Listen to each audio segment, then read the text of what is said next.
actually, I think it's related to the last question and to your answer. And my question is about the first part regarding, not regarding politics, but regarding freedom of speech. And I'm worried, aren't you willing to go away or to give up too easily the principle of freedom of speech? Not only autonomy and market of ideas that you mentioned, but the basic idea of liberty.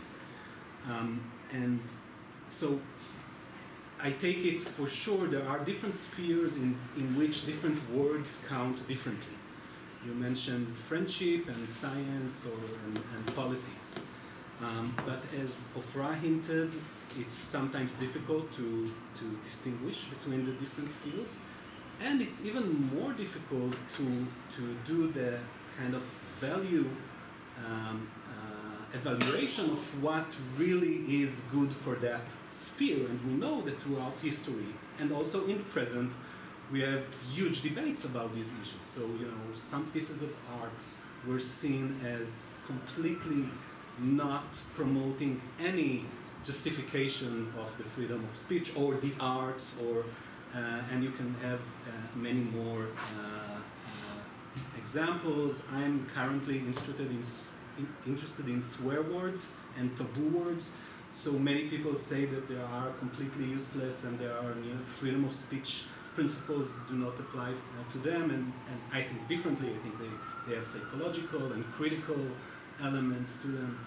So my question would be, if we realize that it's so difficult to distinguish between the spheres and to make this value appreciation of the contribution of words, isn't it the right thing to go to the idea, just the John Stuart Mill idea of liberty, saying as long as you don't, the harm principle, you can do whatever you want if you don't hurt other people.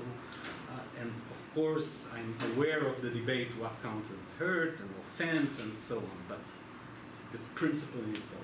Yeah.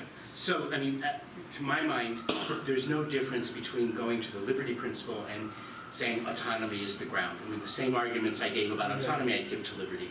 And I would say in most of your life, if you're with a friend and you start acting inappropriately and you lose a friendship, you don't say liberty, you don't say autonomy, right? I mean, most of the time you live your life, an abstract liberty principle is not going to get you very far. But one could make the argument, which you're putting on the table, that because it's difficult to know, it should be a tiebreaker. So in situations of uncertainty, we put our thumb in the scale for autonomy or liberty. I have no problem with that, but notice, A, it's a tiebreaker argument.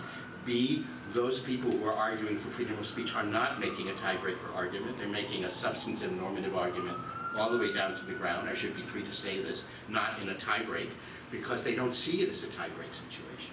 They see the speech as abstractly valuable no matter what, no matter where, no matter the context. And I don't think a liberty argument gets you out of that problem. I think a tiebreaker argument, fine, I'm willing to accept that, but that's not, at least in the United States, what's on the table, And most people who make arguments for liberty don't imagine it as a tiebreaker. They imagine it as a very strong argument for toleration all the way down.